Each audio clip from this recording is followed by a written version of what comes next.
members of the Fiji Police Force, the Fiji Correction Service, and the Republic of Fiji Military Forces and your families. Ladies and gentlemen, this is Ambulo Minaka and a very good morning to you all. I stand before you here today as your Prime Minister, elected by the Fijian people to lead them, to serve them, and to lead the people who serve them in government, the civil service, and of course the security forces. I'm proud of the disciplined forces for choosing to begin the calendar year with a unifying religious service in which all of us remember that we are dedicated to the people. Every Fijian man, every Fijian woman, and every Fijian child has an intrinsic value and dignity that comes directly from God.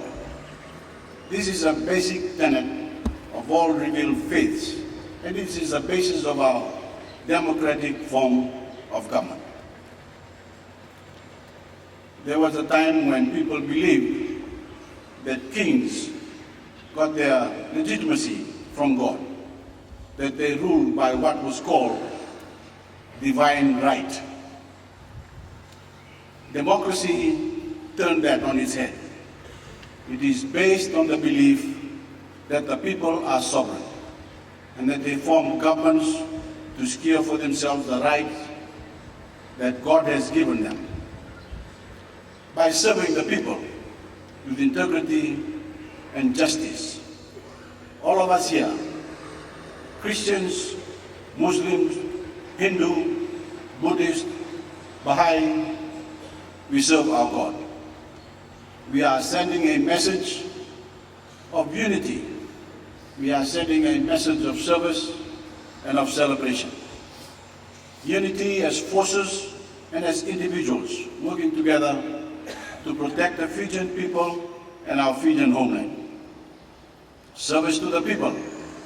Our job is to protect and to serve, to use our enforcement and cohesive powers for good, and to do so always within the letter and the spirit of the law. And of course, celebration of the fact that we are called to a noble service, that every day we have the ability to do right, to ease suffering, to protect the weak, and to make Fiji a better place. You will hear more about this in the sermon from the Fiji Police Chaplain, who will talk about unity in service and of course our duty to the people of Fiji.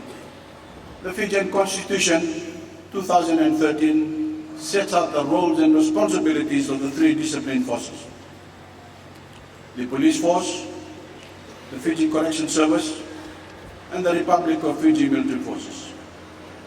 All three play a major role in ensuring the safety, ensuring the security, and the defense and well-being of Fiji and all Fijians. They have different functions, of course, but they work together to weave the strongest possible web of defense against criminality, whether homegrown or from abroad.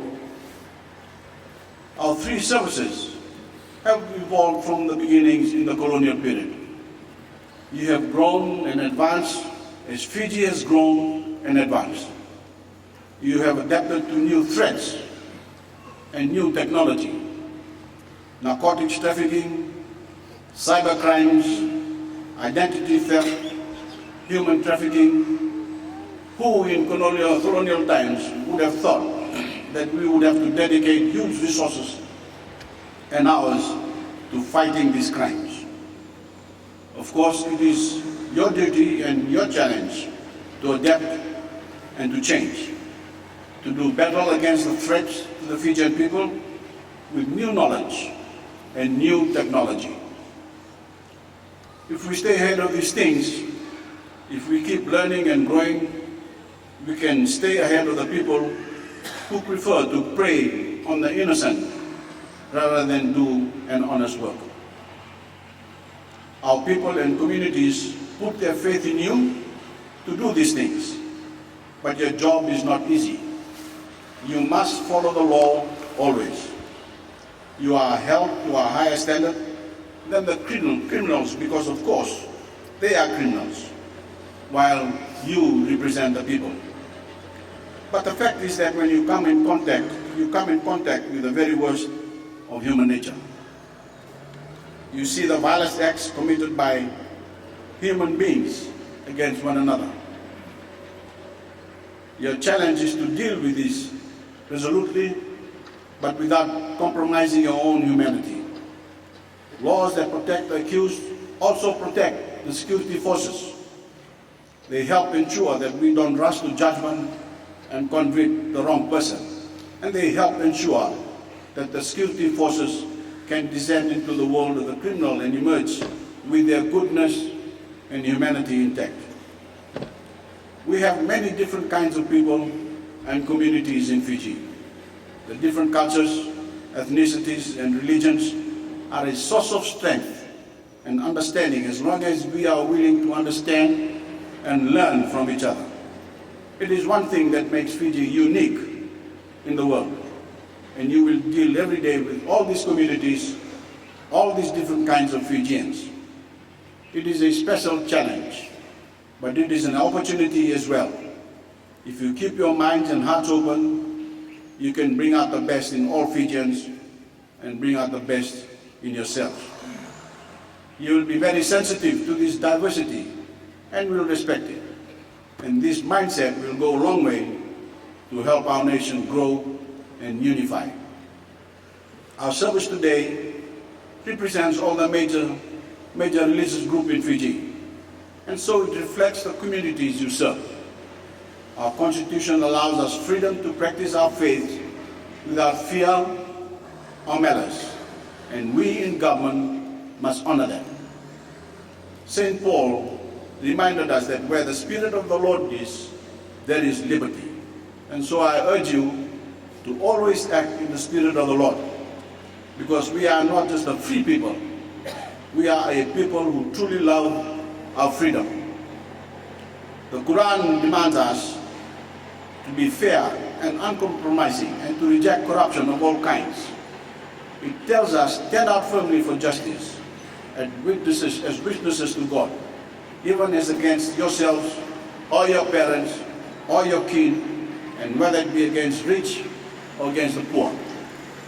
Follow not the lust of your hearts, lest you swerve, and if you distort or decline to do justice, verily God is well acquainted with all that you do.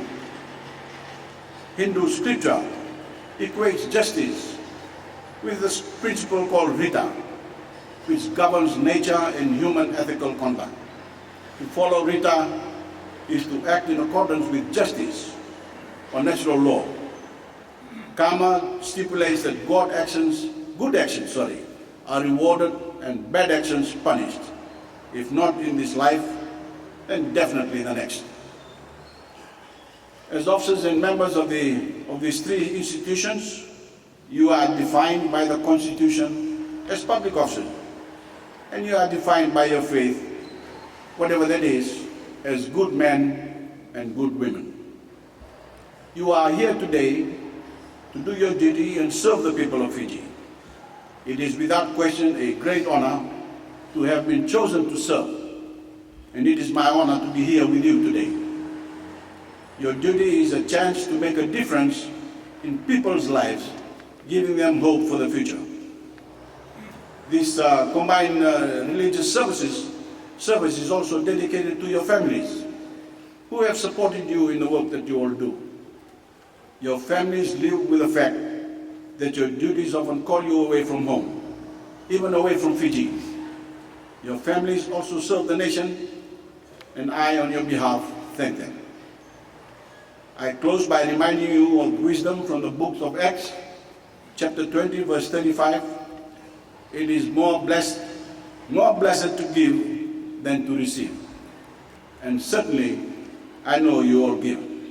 May you and your families have a blessed 2016. Now,